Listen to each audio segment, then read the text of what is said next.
A jena gati? Ali Bekim, a jena gati? Regjia, apo fillojmë podcastin inshallah.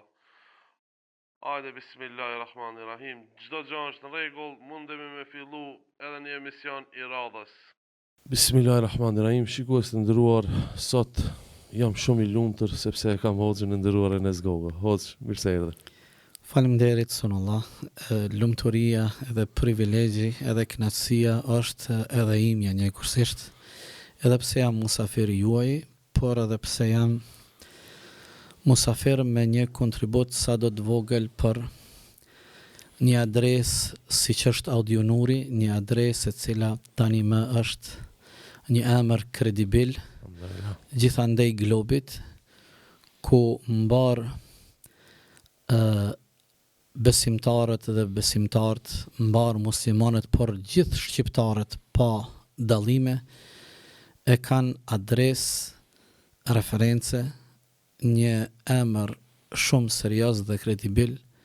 siç është Audionuri, i cili për dekada ka dhënë një kontribut dhe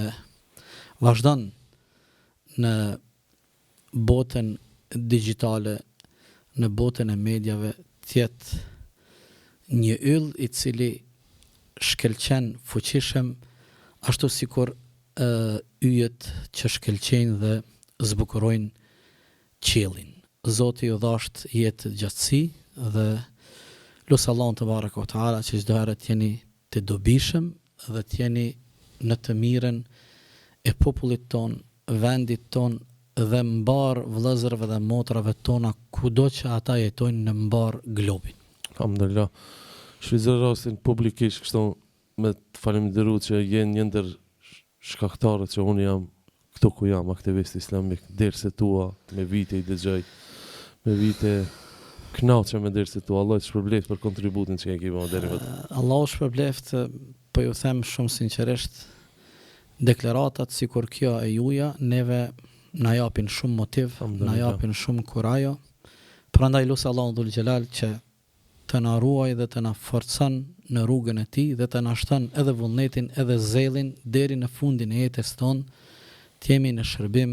të fjalës së Allahut te baraka ve teala. Alhamdulillah. Hoxh, do shta me të pyet për raportet tua me Hoxhën Beker Alimi. Me që sot jemi mysafir tek na. Po, Allahu shpërbleft, sigurisht se ju nuk jeni që nuk më njihni mua, prandaj edhe këto pyetjet e juaja nuk janë krejt pa qëllim. Sigurisht se raporti im personal, por edhe raporti im familjar me Hoxhën Beker Efendi Halimi, Allahu ruajt, është një raport që daton shumë herët, prej viteve 94, kur unë kam qenë nxënës në medresen Alaudin në Prishtinë. Nga Prishtina, me Hoxhën e nderuar Enis Efendi Rama, edhe me një shok tonin mik i cili tani nuk jeton në Kosovë, por jeton në Evropë, Adnan Misinin, kemi ardhur në Shkup, sa herë që kemi pas rastin dhe mundësin, kur Hoxha Beker në atë botë ishte student. Dhe kemi ardhur në Gazibab, në Gazibabën heroike, dhe në shtëpinë shumë modeste të Haxhi Fadilit, Allahu mëshiroft, babai i Hoxhës Bekirit. Dhe çdo herë kemi qenë edhe të mirëpritur, edhe të gostitur maksimalisht. Dhe nga ky moment raporti ynë me Hoxhën ka qenë shumë vllaznor, për plot dashuri e respekt, dhe unë nuk hezitoj asnjëherë që të deklaroj çdo herë se edhe kam qenë edhe nxënës i Hoxhës, dhe pasi që kemi përfundu medresen Alaudin në Prishtinë, vitin 92-96, kam pas fatin dhe nderin, falënderim Allahut, pastaj është Hoxha Beker, shkaktar që unë dhe disa kolegë të mi tani hoxhallar të njohur, kemi shku në Institutin e Gjuhës Arabe në shtetin e Jordanisë, për 9 vite kemi mësu edhe gjuhën arabe, por kemi marrë edhe mësime sistematike, edhe prej Hoxhës Beker, por edhe prej disa hoxhallarëve në atë botë, atje në Amman, aq sa kemi pas mundësinë dhe kapacitetin si student të ri të kuptojmë gjuhën arabe, dhe prej asaj kohe deri sot ku jemi, vazhdojmë të kemi raporte shumë përmbajtësore, raporte për plot respekt, e dashuri, e miqësi, e vllazni. Hoxha Bekir ka lind, jeton dhe vepron në Shkup, por po e përmbylli Hoxha Bekir, Allahu e ruajt, është një kuadër dhe është një hoxh i mbar shqiptarisë, kudo që ka mundësi të dëgjohen porositë dhe mësimet e tij, ai aty është prezent me vizionin, me urtësinë dhe dijen dhe eksperiencën e tij. Lusë Allahu dhul xhelal që aq sa Allahu i ka dhuru shëndet, jetë këtë shëndet e të ketë gjithmonë zell e produktivitet prej anës së tij dhe gjithë shokëve të tjerë. Sunullah, kërkoj ndjes, por nëse nuk them edhe diçka, do t'i mbetem në hak shumë shokëve dhe kolegëve Absolutisht, po. nga Maqedonia e Veriut, por në veçanti nga Shkupi, nga se në periudhën sa kemi qenë në studime në Arabinë Saudite, kam pas shumë vëllezër nga Maqedonia, e në veçanti nga Shkupi, dhe kemi qenë vëllezër pa asnjë dallim, por do t'i veçoja dy prej tyre që kam pas rastin 2 vite kemi qenë në konvikt në një dhomë dhe kam qenë jashtëzakonisht i nderuar edhe i përgdhelum prej tyne, Hoxhen Fatmir Zaimi dhe Hoxhen Rafet Zaimi, Allahu i ruaj, 2 vite në konvikt kemi jetu së bashku në një dhomë dhe më kanë përgdhel dhe janë kujdes për mua jashtëzakonisht shumë, u kam bargj tër jetën, obligim moral, por kam pas fatin kam pas edhe në shtëpinë e tyre në Gazibab, në shtëpinë e vjetër, pas përfundimit të luftës në Kosovë, ishin ditë të vështira, 3 net kam fjet në shtëpinë e Hoxhës Fatmer dhe Hoxhës Rafet, ku unë me disa shok që kishim dal nga prekazi, kem mund t'i shkaktojmë një rrezik shumë të madh familjes Zaimi. Ata e kanë ditë, nga se edhe nga Shkupi na kanë përcjell për në luftë kur kemi hinë Kosovë, por bujaria dhe ato shtëpia të mëdha të familjes Zaimi, në fakt ato për nga madhësia dhe ana fizike nuk kanë qenë shtëpi luksoze, por shtëpitë e mëdha nuk janë gjithmonë shtëpi luksoze që kanë shumë hapësirë, por janë shtëpi të mëdha, ato shtëpi ku brenda atyre shtëpive jetojnë burra dhe gra që kanë zemër të pasur dhe kanë zemër bardhësi e shpirt bardhësi. Pa dash tani të mos e lë anash asnjë prej shokëve dhe kolegëve të nderuar, qofshin nga Shkupi apo gjithandej Maqedonisë së Veriut, kemi qenë vëllezër si tri, si student, tërkohën kemi studiu së bashku, kemi jetu së bashku, jemi rrit së bashku dhe sot me të gjithë pa asnjë dallim vazhdojmë të kemi raporte, galla raporte në ekselencë me gjithë ata vëllezër. Uroj dhe lusë Allahu dhul xhelal që të gjithëve Allahu t'ju jep shëndet, e t'ju jep suksese, e t'jenë të dobishëm e shumë të zellshëm çdo njëri prej tyre në veprimtarinë e tyre. Amin. Hoxh, do shto me të pitë, si ndodhi që Hoxh Ernest Goga të bëhet Hoxh? Falenderoj Allahun fuqiplot, i cili në familjen ton para vitit 1900 një migj i babgjyshit tim i quajtur Mulla Emin Efendi Goga, Hoxh, i cili ka lindur në vitin 1853 në Pej, është hoxha i parë nga familja jon, e pastaj ai karrierën më të madhe në jetën e tij si hoxh ka shërbyer në fshatin Vrell, në komunën e Istogut, pikërisht në fshatin e hoxhës dhe dietarit të madh Sheikh Abdulkader Arnautit, dhe nga ai burr, Allahu e mëshiroft, Mulla Emin Efendi Goga, i cili është i varrosur në oborin dhe varrezat e xhamisë së fshatit Vrell, ka vazhdu në mënyrë kronologjike, pa ndërprerje, deri tani kur po flas në këtë podcast para juve. Unë jam hoxha i 8 me radhë në familje, për nga mosha i kam edhe 2 familjar tjerë që janë më të ri se une, është Hafiz Mehdi Efendi Goga, i cili është imam në xhamin e Sahatkullës, aty ku ishte babgjyshi im, dhe vllau im i vogli Ernest Efendi Goga, i cili po ashtu është imam, dhe lusë Allahu Dhul Gjelal që në familjen ton, qoftë ngosht apo më të gjerë, të mos ndërpritet kjo kronologji dhe kjo vazhdimsi, duke qenë shërbëtor në rrugën e Allahut dhe shërbëtor të fesë dhe shërbëtor të mirës e të popullit e të vatanit. Në thotë shumë i vogël kam qenë, diku në moshën 19 vjeçare, kur kemi shkuar me i tep tek babgjyshi im Hafiz Sali, dhe mësimet e para dhe bazike i kam marrë për babgjyshit tim, prej tij kam mësuar ta lexoj Kur'anin, me të e kemi bë Kur'anin hatme, dhe pastaj në rrugtim e sipër kam mësuar edhe prej disa hoxhallarëve të tjerë, kisha me i veçu 2 hoxhallar shumë të respektueshëm, Haxhi Muhammed Efendi Gashin, një muderiz i njohur i kalibrit shumë të madh si dietar dhe hoxh i vërtet, i cili tani mo nuk jeton, si dhe hoxha i nderuar hoxha Recep Efendi Morina, i cili është një prej pionerëve të parë pas viteve të 80-ta, kur atëherë komunizmi ishte shumë i ashpër. Ai kur kthehet nga Kairo, nga Ezheri, si imam në Pej, fillon dhe provon një rilindje në sferën e davetit, dhe pastaj Allahu deshti në vitin 92, pasi kemi kry shkollën fillore, u regjistruam në medrezën e bekuar Alaudin në Prishtinë, një medrezë dhe një emër i cili ka dhënë shumë popullit shqiptar, gjithandej viseve shqiptare, nga se në medresen Alaudin nuk kanë mësu vetëm nxënësit nga Kosova, por edhe nga Malizi,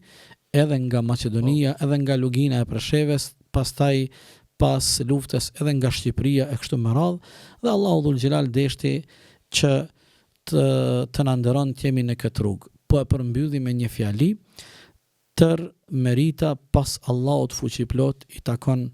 babgjyshit tim Haxhi Hafiz Salih Efendi Gogës, Allahu e mëshiroft, i cili më ka eduku,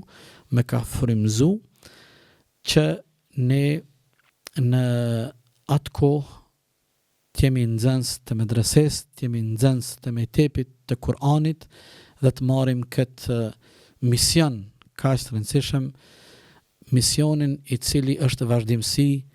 dhe trashëgimi e pejgamberëve të Allahut. Lutë Allahun Dhul Gjelal që të jemi çdo herë të vendosur e të kemi përqendrimin dhe udhëzimin e drejtë të saktë në rrugën e Allahut te baraka ve taala, e të mos korritemi asnjëherë inshallah taala. Amin. Hoxhë, disa pika i kum shënu këtu që desha të diskutoj me juve. Deshta me diskutu çështjen e shpifjeve të gazetarëve ndaj teje. Ka pas shumë shpifje, janë marrë shumë me ty. Enes Goga, kështu imami skandaloz Enes Goga, bile edhe me ulësën tënde ku ulësh i mban derset, janë marrë, auton. Pse mbretërore stili u konë, auton.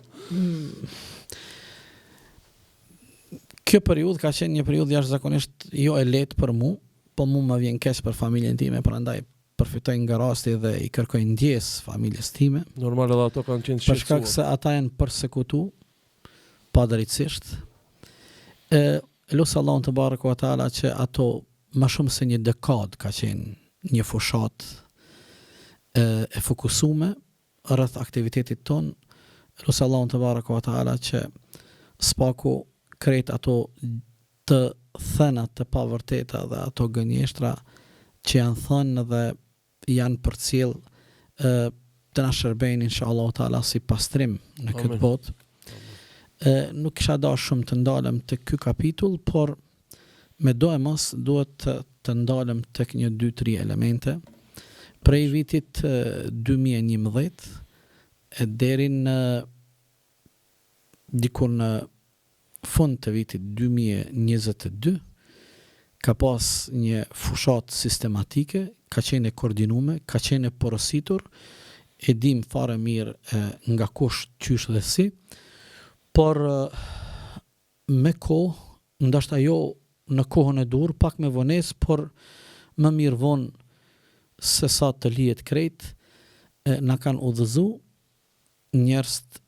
e sinqert që ne t'i drejtohemi për gjitha këto shpifje gjykatave dhe ne kemi disa procese gjyqësore, Po. një proces në gjykatën themelore në Prishtinë për shpifjet dhe të pavërtetat kundrejt gazetarit Duriqi, Po. e kemi fituar, tani është në apel, nga se ai ka të drejtë të apeloj vendimin Për çfarë rasti bëhet e fjalë? gjykatës. Ka qenë një mori shkrimesh që s'dua të ndalem të harxoj kohë se nuk ja vlen, por është më rëndësishme që gjykata themelore në Prishtinë ka ardhur në përfundim dhe i ka jap epilog asaj padije se ato janë shpifje dhe janë të pavërteta, edhe pse shumë herë disa prej gazetarëve jo profesional në emër të shprehjes së lirë, në emër të investigimeve, në emër të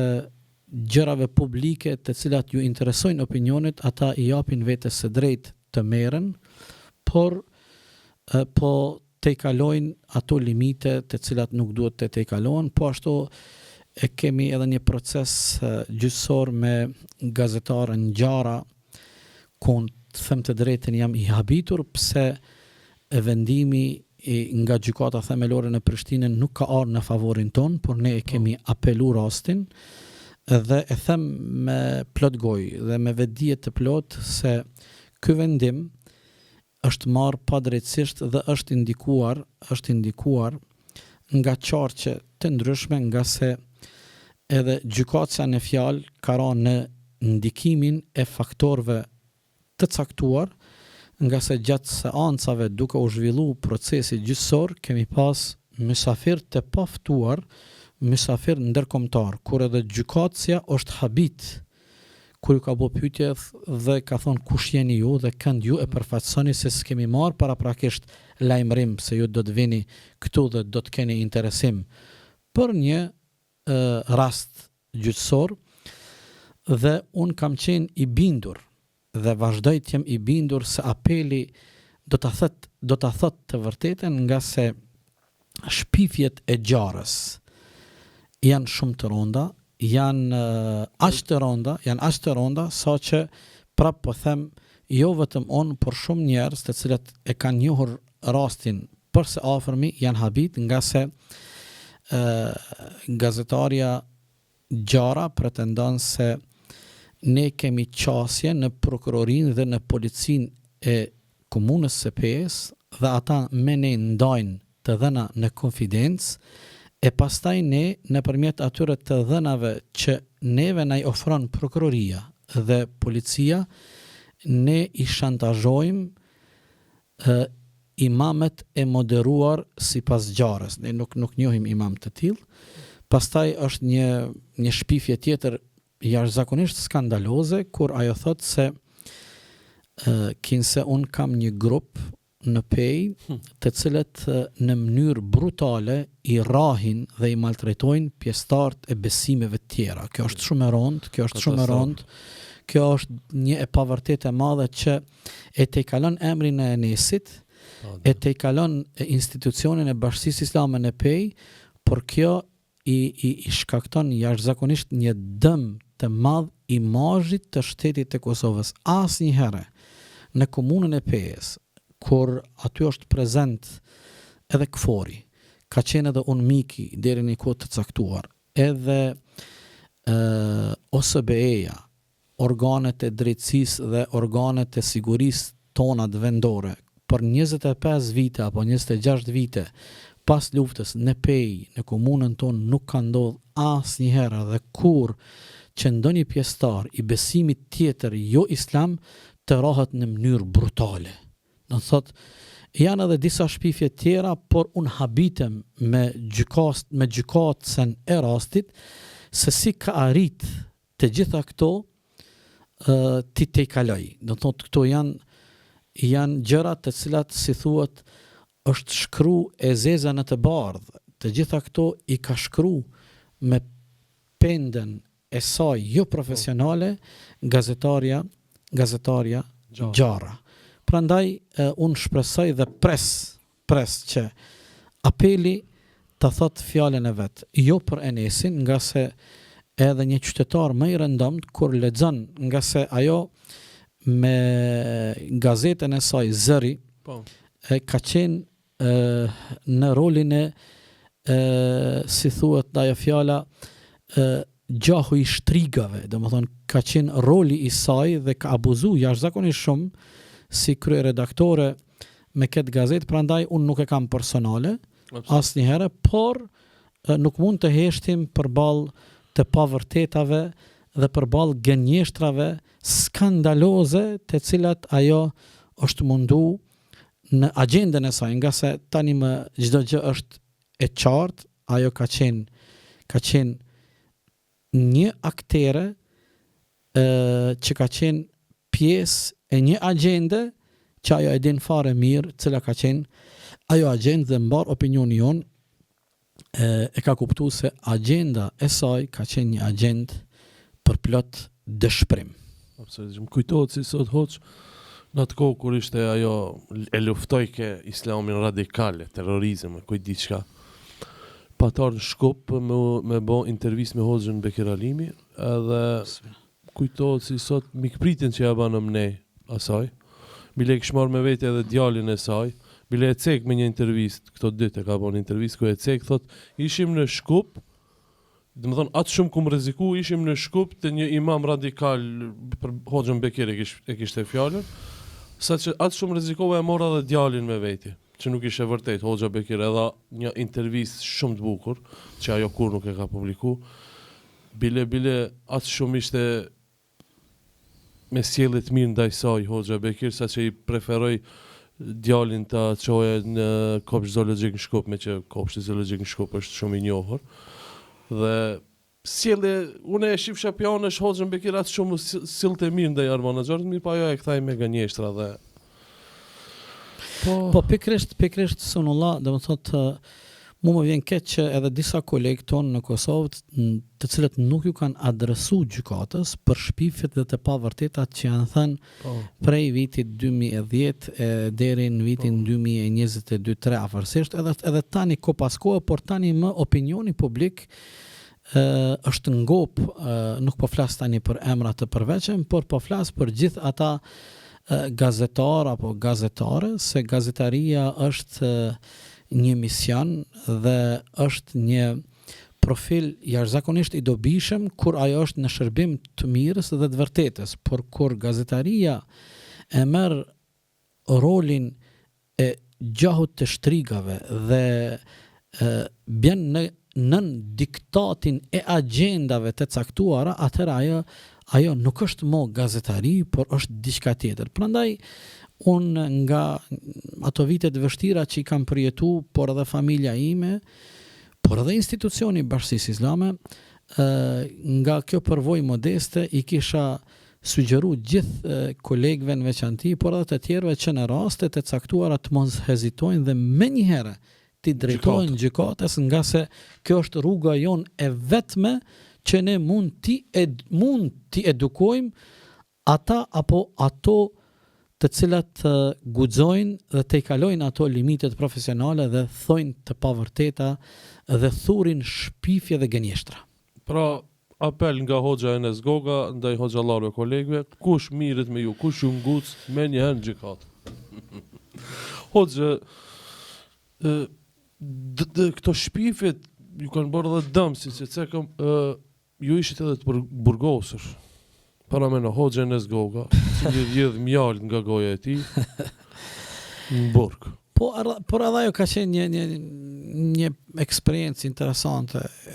për mu dhe për disa kolegë të mi, ku në shtator të vitit 2014 jemi arrestu në ndyshimet që kemi qenë të përfshirë në ndonjë aktivitet të dyshuar që mund të ndërlidhet me terrorizmin, por në vetë ditën e parë kur kemi dalë para gjykatës, nga se i kam të gjitha në kujtesën të mia të freskta me detaje Unë që të i kam me nakhoq detajet. Si u sollën policë me juve kur ju arrestuan? Asnjëherë, domethënë ne nuk kemi asnjë vërejtje, domethënë të gjitha organet e sigurisë, policia jonë dhe gjithë të tjerat kanë qenë në mënyrën më shembullore, mënyrën më korrekte. Nuk kemi pas asnjë shqetësim më të voglin, as on, as familja ime e ngosht, as e gjerë,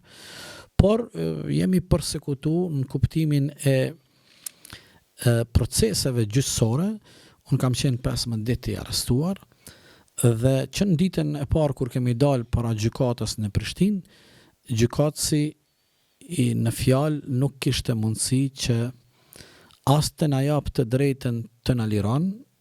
por as nuk kishte fakte dhe prova dhe dëshmi dhe arsye të fuqishme që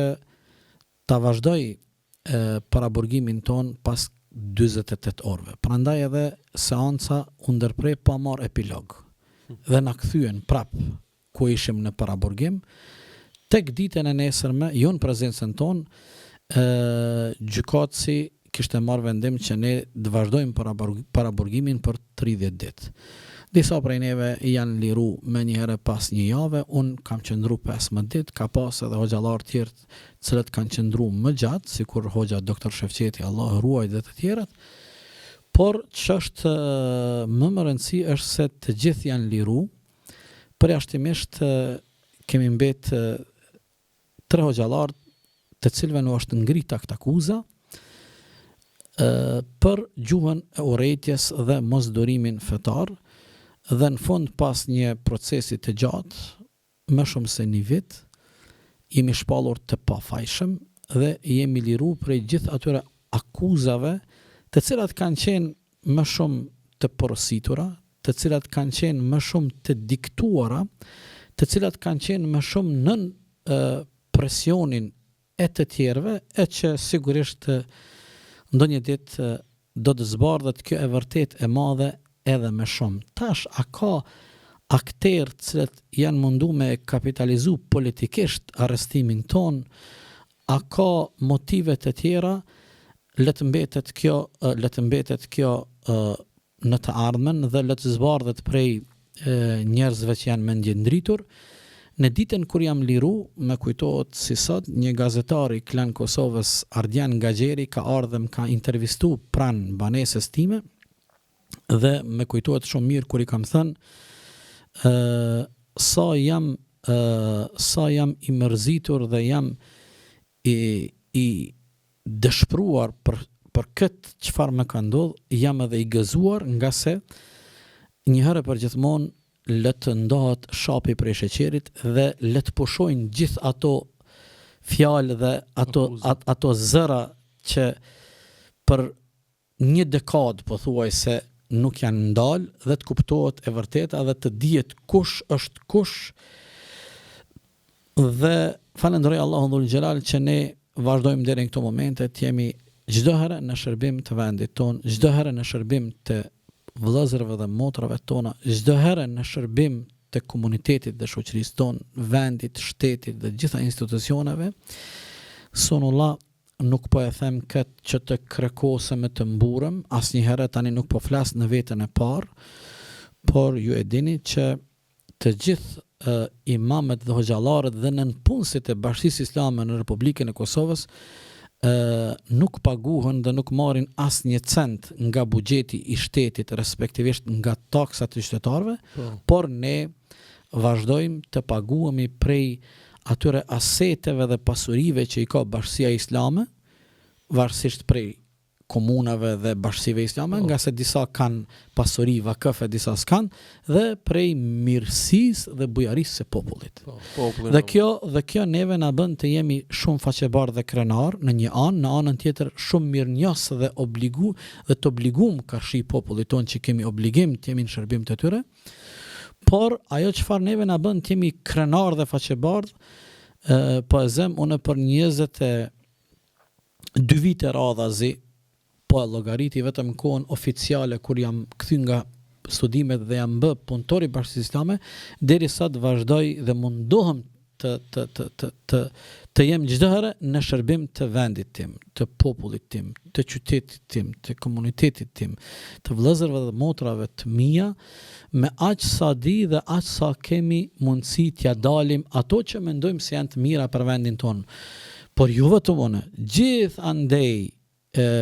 Republikës së Kosovës, por edhe në vendin tuaj dhe këtu në Maqedoninë e Veriut, por gjithandej edhe në Shqipëri dhe në Malzi, gjithandej efendilerët dhe hoxhallarët janë në shërbim të vendit, të mirës, të popullit, të shoqërisë, të armërisë, të perspektivës, të familjeve tona, të fëmijëve tonë e kështu me radhë. Lut Allahun dhul xhelal që çdo herë të jemi në këtë shërbim. Hoxha Enes, më intereson ato ditë kur ishe në burg. Si i kaloje? Po është interesant, është një eksperiencë tash.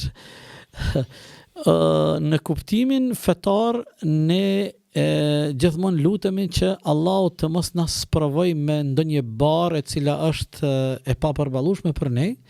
ndërsa Kurani na tregon se në momente dhe rrethanat e caktuara, nëse dikush sprovohet me burgun, atëherë le ta kuptoj burgun si një eksperiencë e shkollës së Jusufit a.s. nga se Jusufi a.s. pa drejtësisht u burgos dhe Allahu dhul xhelal tregon se ajo shkolla e Jusufit a.s. ishte një jashtëzakonisht një eksperiencë shumë e dobishme për Jusufin a.s. Me thënë me drejtën edhe nga pak nuk po ndihem keq të flas jo pse po ndina keq për atë periudhë, nga se ajo ka qenë një periudhë dhe shkurt dhe unë nuk kam pas asnjë shqetësim as më të voglin, përpos që kam qenë i privum nga liria dhe nuk kam qenë pranë të dashurve të mi, familjarëve të mi, miqve dhe dashamirëve, përndryshe kam qenë në burgun e Prishtinës, gardianët të gjithë kanë qenë shqiptar, vëllezërt tonë, edhe ata që do thotë nuk kanë pas asnjë shqetësim,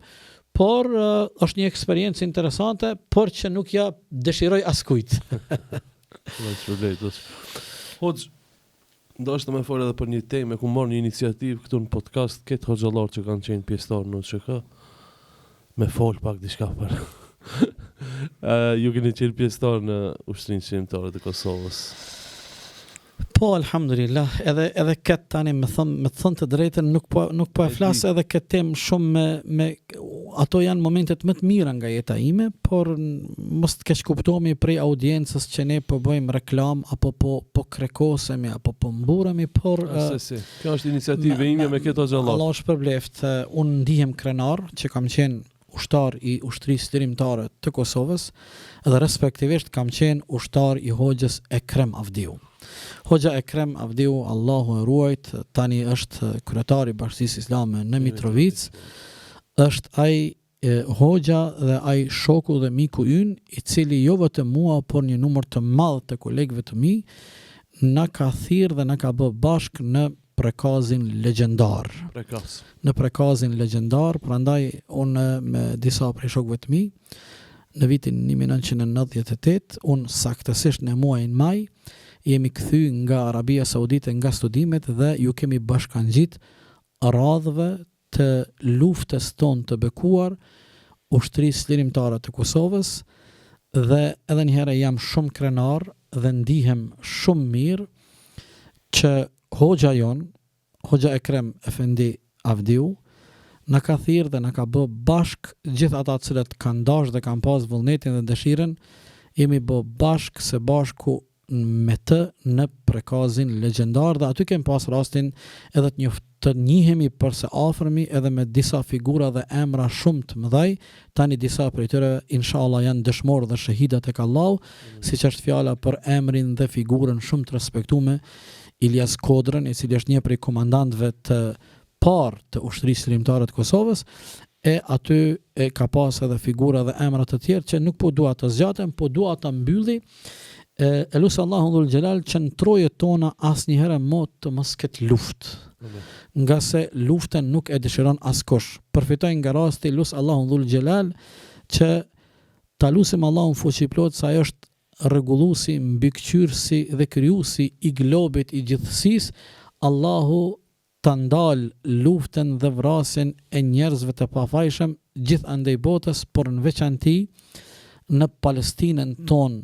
të dashur dhe në Gazën e plagosur, nga se Ajo çfarë tani po ndodh që shumë muaj, afërsisht 2 vite, është me të vërtet e pa pranueshme, nga se humanizmi, njerëzorja, si duket nuk ekziston më, nuk është prezente. Gjithë ato rezoluta ndërkombëtare që janë marrë dhe janë të regjistruara, janë të arkivuara në Kombet e Bashkuara, zëri i fuqishëm që të mbrohen të drejtat e civilëve, fëmijëve, pleqve, grave, njerëzve të pafajshëm, ato si duket tani më janë vetëm kanë hasë në vesh të shordët. Prandaj e lutim Allahun dhul xhelal, nga se nuk kemi zgjidhje tjetër pos që lutjet tona t'i drejtojmë te i madhi Allah fuqiplot, që sa më parë të kthehet qetësia dhe të ndalet vrasja e njerëzve të pafajshëm gjithandej botës, por në veçanti në atë pjesë të botës, nga se ka dekada e dekada ku njerëzit atje, civilet të pafajshmit, vriten me një gjak ftohtësi të pakuptueshme. Hoxh, më kujtu tash me të pyet, shoku se edhe je hoxh nga Kosova, je më kompetent. Shpesh janë do zëra në për rrjetet sociale. Palestina e përkrah Serbien, Palestina nuk e njeh Kosovën. Si e kish komentu këtë? Kjo është një çështje mjaft e ndërlikume, por ne e dim, po mundona me një 2-3 fjalime për mbledh, se kjo është thash çështje shumë e ndërlikume. Ne e dim se kur është shkatruar dhe ka marrë fund Jugosllavia, trashëgiminë e atij shteti dhe anën diplomatike dhe raportet me shtetet islame arabe dhe jo arabe e ka trashëguar Serbia. Për fat keq ata vazhdojnë të kultivojnë ato raporte, ndërsa ne nuk duhet të shiqojmë gjërat ashtu, nga se ne kemi shumë shtete mike të cilat nuk na kanë njoftur ende. Përpos shtetit Palestinës që ju e përmendet, ne kemi edhe shtete tjera që nuk janë shtete muslimane, pikërisht nuk janë shtete aziatike, afrikane, por janë shtete mike të Kosovës që kontribojnë, por nuk e kanë njoft shtetësinë e Kosovës. Palestina ka problem me tokën e saj, ka problem me gjeografinë e saj, ka problem me statusin e saj, prandaj tërheqja e paraleleve të tilla është e pakuptimt. Neve na vjen keq. Kudo në botë që vriten njerëzit e pafajshëm, kushdo qofshin ata, çfarë do besimi që kanë, çfarë do ngjyre që kanë, çfarë do gjuhë që flasin, cilës do racë që ata i takojnë, neve na vije keq, nga se Allahu te baraka wa taala në Kur'anin famlar tregon se vrasja e njerëzve dhe privimi nga jeta në mënyrë të pa drejt është abuzim dhe është shkatrim e fesadit në tokë. Prandaj urojmë dhe lutim Allahun dhul xhelal që gjithë andej globit mos ketë luftra e gjakderdhë, por të ketë paqe, qetësi, mirëqenie dhe jetë të rehatshme. Amin. Hoxh, ndoshta me diskutuar edhe një temë, lëvizja anti-islame e Deçanit. Me thëmë të drejten, pasi që ne jemi afër Deçanit dhe e konsiderojmë Deçanin pjesë tonën dhe edhe peja është pjesë e Deçanit, jemi domethënë 10-12 kilometra. E para çështja është pa drejtësisht të inveshet ky emër dhe ky aktivitet destruktiv Deçanit, banorëve të asaj komune, ata banor fisnik, trima, ata njerëz bujar, po nuk e di pse ashtu, pse ka ndodh, sigurisht a ka ndonjë tendencë. Me të thënë të drejtën, sonullah, nuk meritojnë të merremi me ta, nga se e kemi pa gjatë këtyre muajve çdo gjë është zbardh nga ato motive të errta, të cilat në fillim nuk i kemi ditur. Por dua të ndalem tek një çështje. Mu fare, tani po flas edhe si qytetar i Republikës Kosovës, por po flas edhe si një profesionist edhe njohës dhe studiues i Islamit, mu fare nuk më shqetëson fakti pse një qytetar i shtetit tim vendos me e zgjedh një rrugë, qoftë ajo rruga e besimit apo mos besimit, qoftë rruga e ateizmit, qoftë orientim i caktuar për të besu. Po. Por ajo çfarë mua më shqetëson dhe këtu dua të ndalem, mua më duket se organet e rendit dhe të gjyqësisë, organet e drejtësisë, si duket kanë një tolerancë, tash ky është mendimi im jo profesional, por mua kështu më duket kanë një tolerancë më të madhe, ndoshta ata din sigurisht më mirë, nga se jam i sigurt se çdo gjë vëzhgohet dhe përcjellet, nga se Kosova është vend i vogël dhe ne të gjithë njihemi dhe kemi takime të përditshme me aktorë të ndryshëm të institucioneve tona, që janë takime që ndodhin për raste dhe në situata të caktuara. Gjuha e urrejtjes, mosdurimi fetar, përpjekja për ta polarizuar dhe për ta përqa shoqërinë në vendin ton, këto nuk duhet të tolerohen asnjëherë. Nga se është e papranueshme kur dikush beson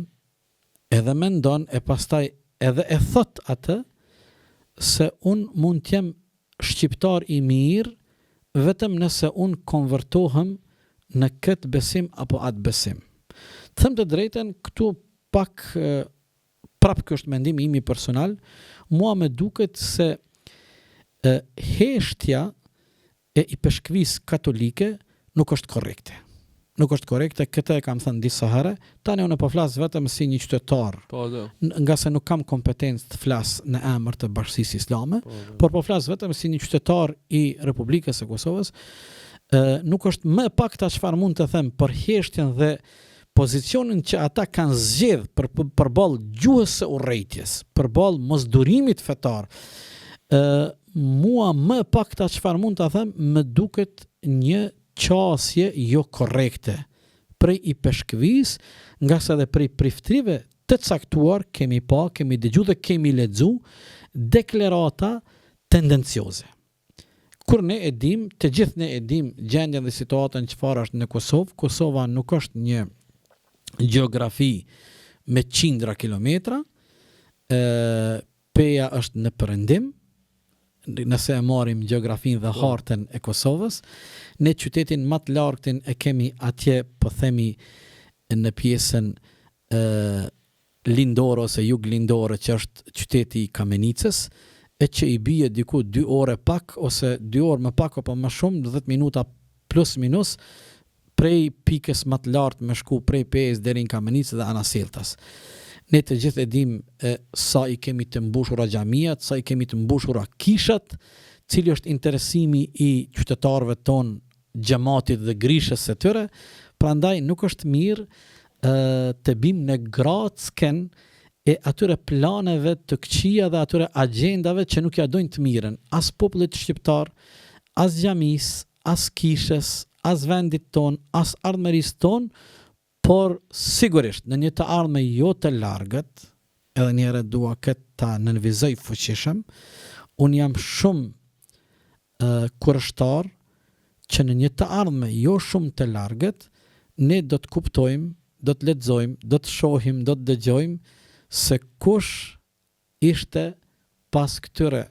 organizimeve dhe nga cilat shtete dhe cilat janë adresat dhe kush janë ata të cilët kanë suportu këto lëvizje apo këta akter, se ne nuk duhet të merremi me masën se njerëzit keq përdoren, janë viktim, por gjithmonë janë ca individ. Prandaj uroj dhe jam i qetë se në shtetin ton nuk do të kemi probleme të tilla, nga se ne kemi arrit në momente shumë më të vështira, në kohën kur nuk e kemi pas shtetin lirin, kur kemi qenë në tytat sërboslave, ka pas edhe atëherë tendenca me beso, sonullah, unë për shkak se, siç e kuptuat në fillim, kam lind dhe jam rrit në një familje të hoxhallarëve, kam qenë shumë fëmijë kur kam dëgju babgjyshin tim në vitet e 90-ta, kur ka pas një fushat nga disa intelektual dhe ka pas iniciativa që në për të pame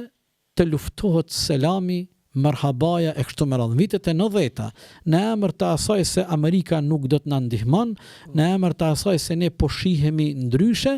por ja që është pikërisht ajo bota demokratike që në vitin 99 për herë të parë aleanca e NATO-s e bombardoi një shtet mizor, një shtet kriminal, siç ishte Serbia e Miloševićit në atë botë, për t'i dalë në ndihmë një populli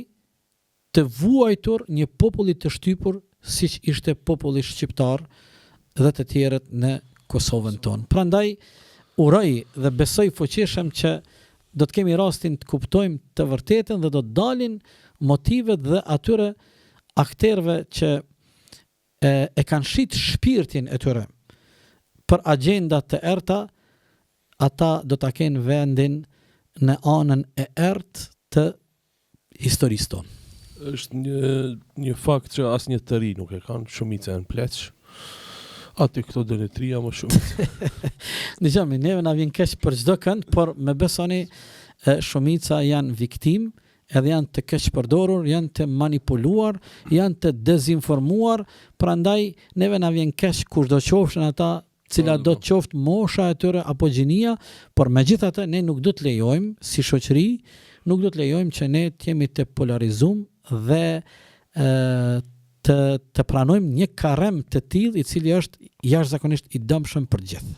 Hoxh, parzit folën për Deçanin. Deçani njihet si qytet i vogël, por që ka prodhuar shumë trime, heroja. Një ndër to është edhe familja Haradinaj.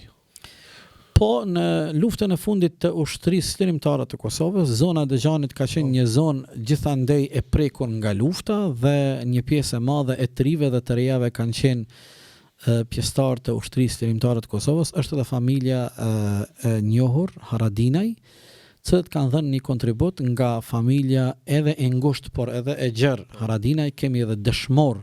të kombit, prandaj neve na mbetet për kontributin që ata kanë dhënë në kohën e luftës në ushtrinë çlirimtare të Kosovës në çlirimin e vendit. Vazhdojmë të kemi respektin dhe të gëzojmë respekt. Janë të njohur edhe dy generalet, dy vëllezërit Haradinaj, por është edhe një emër jashtëzakonisht shumë i rëndësishëm dhe i fuqishëm nga familja Haradinaj, edhe ai është general e që tani në ditët e fundit është shumë aktiv, por jo me përkrahje të madhe prej pjesës tjetër të popullit. Është miku im i respektuar Nesim Haradinaj, i cili vazhdon ta bëj pothuajse i vetëm betejën kundër padrejtësive të cilat po ndodhin në gjykatën speciale në Hag, ku atje padrejtësisht po mbahen të burgosur dhe po trajtohen padrejtësisht në atë formë si po trajtohen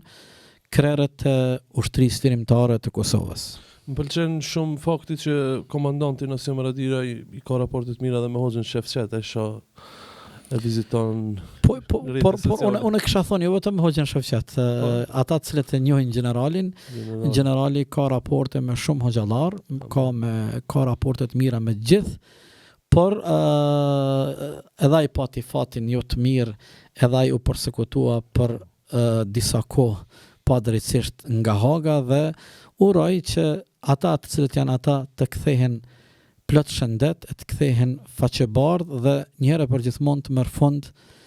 një gjykim i tillë i padrejtë, i cili me të vërtetë po na shkakton një shqetësim të panevojshëm gjithë neve. Du ta cek edhe një fakt, më pëlqen fakti që Ramazanin e fundit, komandanti Ramush Haradinaj ishte me një iftar me Hoxhën Ekrem Avdiju, Adem Ramadani e tjerë. Qasja e tyre ndaj fesë islame, elhamdulillah, është e mirë kohëve të fundit. Po ashtu edhe generali Daud Haradinaj, i cili Hoxha i nderuar Fatmir Latifa me një video prononcim tregoi se si ja ka paguaj umrën një ushtari, një veteran i Turqës. Në përgjithësi këto janë do sinjale shumë të mira nga familja Haradinaj, heroike. Po me të thënë të drejtën, ata janë një shtëpi e madhe, një familje e nderuar dhe respektuar, dhe familjet e mëdha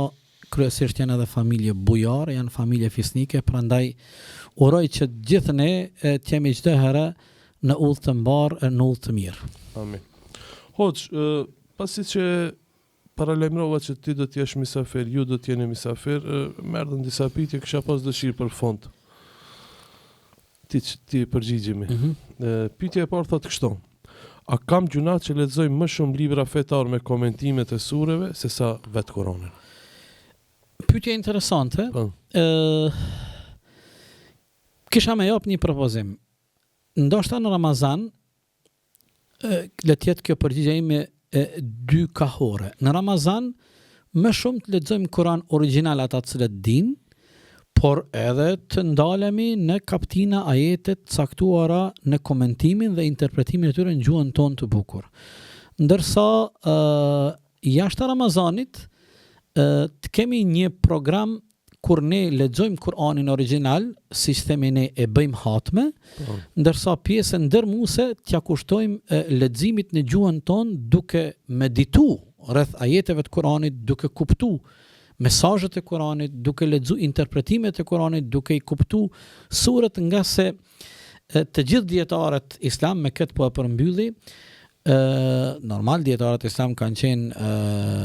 ata cilët ose kanë qenë arab folës ose kanë qenë ata cilët e kanë njoft gjuhën e Kur'anit, në fund të jetës janë pënduar pse pjesën më të madhe të jetës tyre nuk ja kanë kushtu Kur'anit dhe studimit të Kur'anit. Prandaj esenca nuk është vetëm të lexohet Kur'ani, por krahas leximit të Kur'anit, esenca është që ne ta kuptojmë Kur'anin, ta jetësojmë Kur'anin dhe gjithandej të përqojmë dhe të përhapim mesazhet e Kur'anit. Pyetja e radhës thotë si ta forcojmë imanin kur e vrejmë se e kemi të dobët. Ka disa faktorë që ndihmojnë në rritjen dhe në forcimin e imanit. Ndikon shoqëria e mirë, faktor shumë më rëndësi. Ti qëndrojmë besnik faljes e namazit në kohë të rregullt dhe në veçanti nëse ka mundësi të falet namazi me xhamat në xhami, të mos anashkalojmë namazet nafile edhe nëse ato në mund të jenë pak rekate, por të kushtojmë. Duaja është një element po ashtu shumë më rëndësi. Leximi i atyre kapitujve apo libra të veçantë të cilët e provokojnë ngritjen e imanit, këto mund të jenë disa prej faktorëve të cilët e diktojnë fuqizimin e imanit. Atëherë shkojmë me pyetjen e radhës, e cila thotë cilat janë shkaqet e devijimit pas udhëzimit. Faktikisht kjo është një lutje e pejgamberit alayhisalam, ku pejgamberi sallallahu alaihi wasallam na mëson që të lutim Allahun dhul xhelal të themi o Allah, na mbroj prej asaj që pasi të udhëzohemi mos të kthehemi prap, apo sikur thot Allahu në Kur'an, o Zoti ynë mos na i lako zemrat tona pasi na udhëzove në udhën e drejtë. Janë një mori faktorësh, janë shumë rrugë të cilat mundën njeriu Allahu na ruajt me e gjvesh prej rrugës së drejtë dhe rrugës së udhëzimit. Shoqëria e keqe mund të jetë një kapitull i cili fillon ti me rrëshqit nga rruga e drejtë. Gjunahet e mëdha dhe vazhdimësia në gjunahet e mëdha. Pastaj ignoranca dhe mungesa e njohurive bazike elementare për fenë dhe rreth fesë, kjo padituri dhe ky lloj ignorance mund të shkakton me këtë pasojë. Pastaj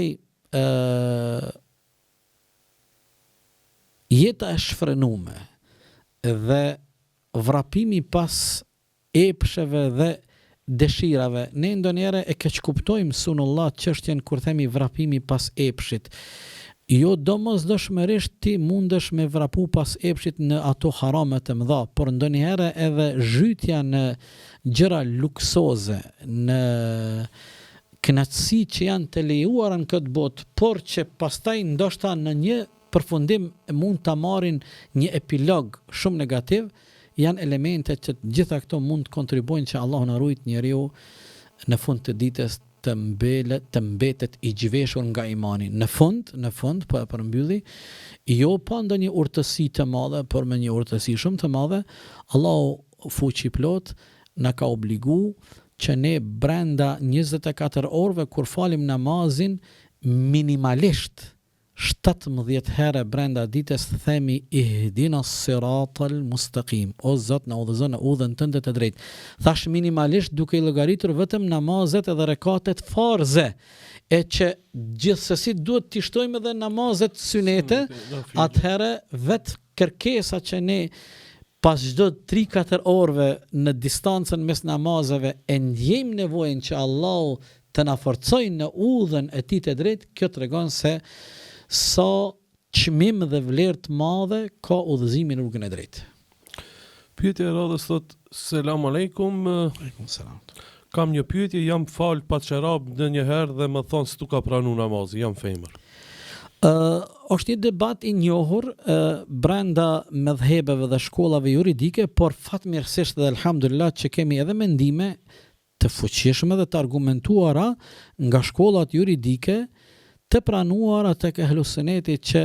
falja e namazit prej gjinisë femërore pa çarapa është në rregull. Nuk është obligative. Ne nuk po flasim cila është më e mirë, ne po flasim a pranohet apo nuk pranohet namazi. Prandaj nuk ka nevojë të keni ndonjë shqetësim për këtë çështje. Alhamdulillah. Pyetja e radhës thot: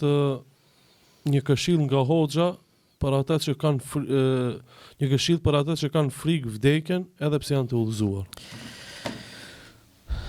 Unë mendoj që ne duhet të kemi frikë se si do të na vjen vdekja, jo pse do të vdesim, se pse do të vdesim është një proces i pashmangshëm. Po të sot e frikë. Po, por ne duhet të kemi një farë lloj shqetësimi dhe të lutemi çdo herë që Allahu të na mundson që jetën tonë të harxojmë në rrugën dhe razinë e tij dhe fundin ta kemi me faqebardhësi dhe të jemi në razi të Allahut inshallah taala. Alhamdulillah. Hoxh, Allahu të shpërblej për pjesëmarrje, vërtet ishte kënaqësia ime që të pata. Kënaqësia është edhe imja, ju kam thënë kur kemi folur ko xhamati para Ramazanit dhe ju kam premtuar dhe falenderoj Allahun që Allah më mundsoi që të jem prezant tek ju dhe t'i përmbajmë premtimin dhe sigurisht se edhe ndonjëherë tjetër kur kemi rastin do ta kem unë nderin që t'japi një kontribut modest në mikrofonin tuaj në podcastin e mikut tim Sunullah Islamit. Allah të shpërblej pshej. Allah i trujt. Edhe juve inshallah. Shifmi, shikues të nderuar, ky pra ishte hoxha Joni Dashur Enes Goga nga Peja e shifemi javën e ardhshme.